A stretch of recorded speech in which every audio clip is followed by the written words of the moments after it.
Hello, my fellow travelers. This is your radio flight attendant, Nonna Lina, the voice that takes you to Greece. Welcome to the free edition of Night Flights to Greece.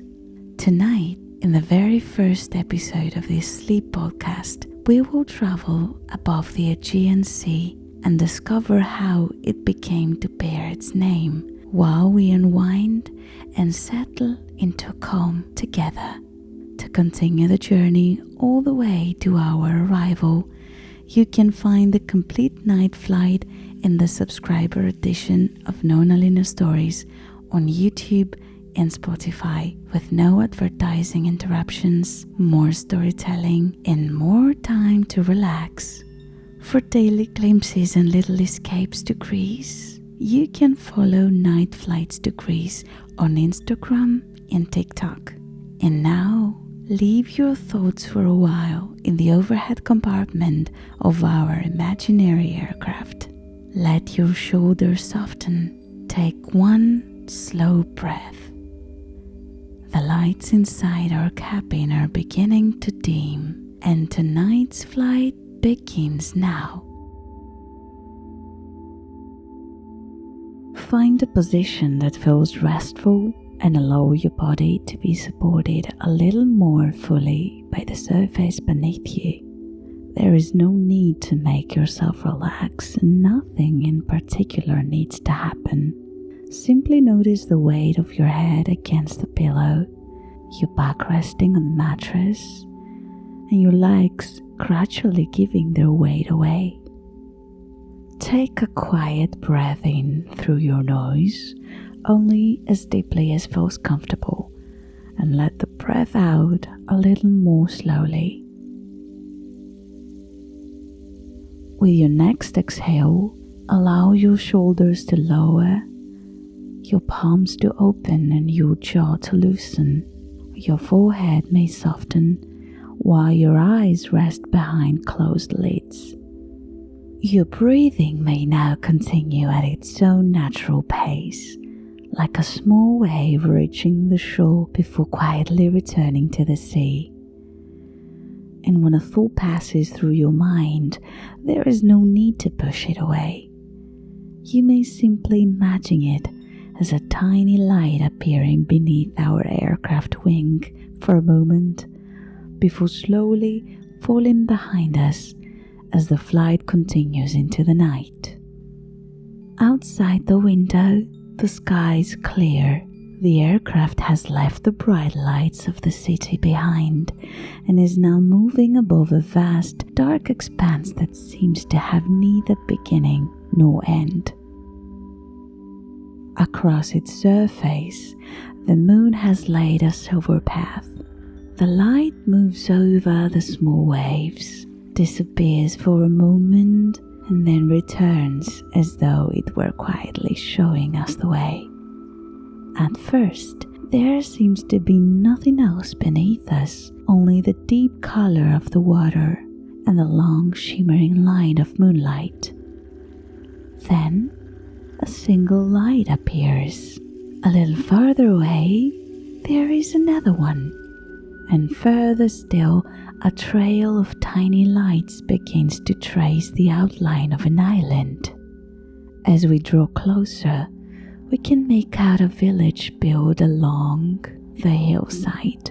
The houses descend towards the harbor like small wide steps. Most of the courtyards have already grown quiet, but a few lamps remain lit near the water. The fishing boats are tied side by side, while their ropes tighten and loosen with the slow rhythm of the waves. Perhaps through an open window, a thin curtain is lifting in the night breeze. Perhaps the jasmine in a small courtyard is still holding a little of the day's warmth, and just above the houses, a tiny chapel stands facing the open sea, its whitewashed walls illuminated by the moon. From this height, The islands look like small pieces of land placed carefully upon a cloth of deep blue. Some are large and glowing with light. Others are visible only by their outline. A few remain almost completely hidden in the darkness, revealing themselves only when the moonlight brushes briefly across a shore or at the top of a hill. Between them, the winds and waves follow paths that are far older than any map. For thousands of years, people have traveled across these waters. Sometimes they were searching for a harbor, sometimes they were returning home, and sometimes they were following a route without yet knowing where it might lead them. This is our first night flight. And to begin our journeys through Greece, we are not traveling towards a single island tonight. We will not land upon one particular shore, nor wander through the narrow streets of one village just yet.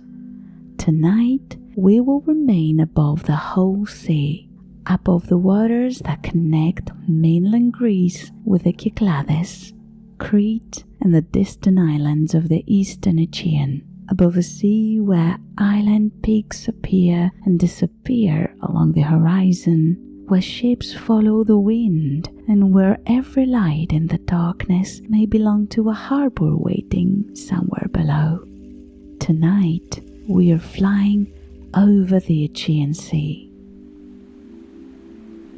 Long before night flights crossed the sky, ships found their way by watching the sun and the stars. During the day, sailors studied the color of the water, the position of the islands, and the seabirds flying back towards land. At night, they lifted their eyes to the sky and allowed the constellations to guide them. Every mountain peak appearing along the horizon could become a sign. Every bay, every headland, and every narrow strip of land told travelers that they had moved a little further along their journey. And whenever the wind was kind, the sails opened above the deck, and the ships glided between the islands as though following an invisible pathway across the water. But the ships of the ancient world carried more than people and provisions.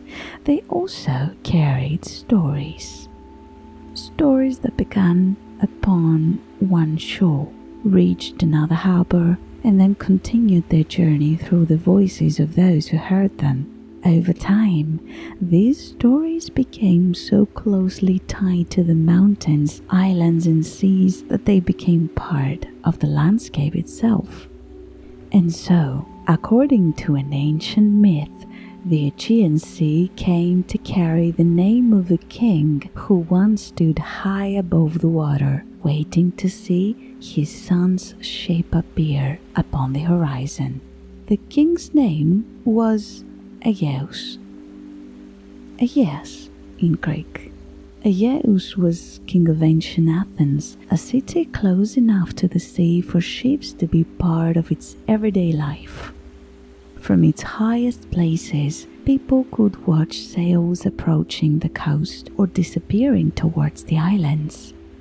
Every ship carried travelers, news, and small pieces of faraway places. Aegeus had a son named Theseus.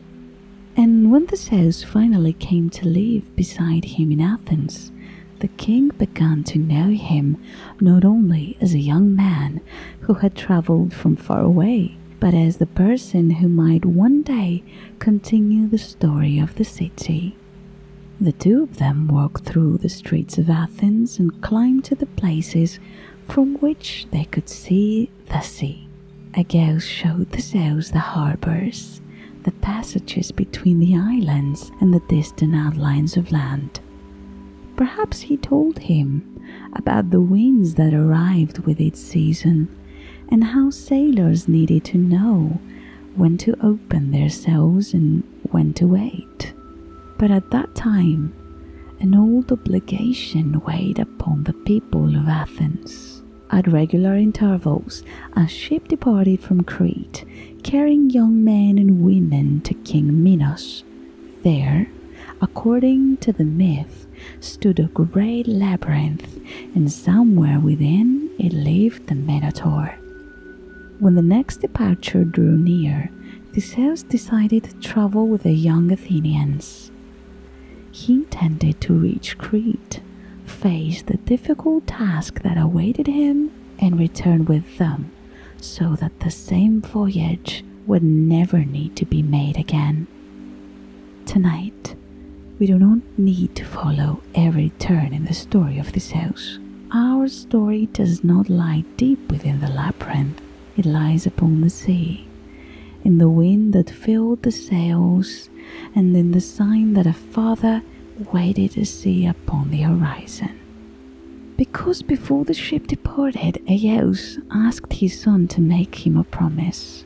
On the morning of the departure, the harbor began to fill from the earliest hours. The sailors carried the final provisions aboard, checked the ropes, and arranged everything they would need for the journey.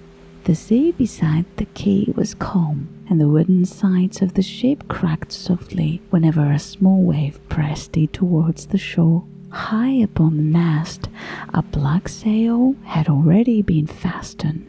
It was the sail that would carry the ship towards Crete. Aegeus led the sails closer to the vessel. There, among the supplies and the carefully coiled ropes, lay another sail. It was white, neatly folded and waiting to be opened into the wind on the journey home. The king showed his son the two colors and explained the sign for which he would be watching. The ship would leave Athens beneath the black sail, but if Theseus returned safely, then before they came close to the city, he was to lower the black sail and raise the white one in its place. Long before Aegeus could see the faces upon the deck, he would see the color of the sail and know that his son was coming home. It was a simple agreement, a black sail for the departure and a white sail for the return. Theseus looked at the folded white cloth and gave his promise. Perhaps in that moment it seemed impossible that something so simple could ever be forgotten. The sail was there, safely stored inside the ship, and the journey home would pass over the very same waters.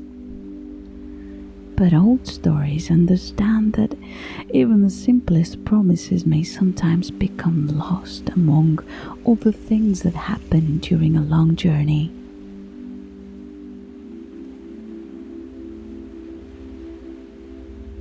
Our free journey has now reached its first stop. To continue the story, the complete night flight is waiting for you in the subscriber edition of Nonna Lina Stories on YouTube and Spotify.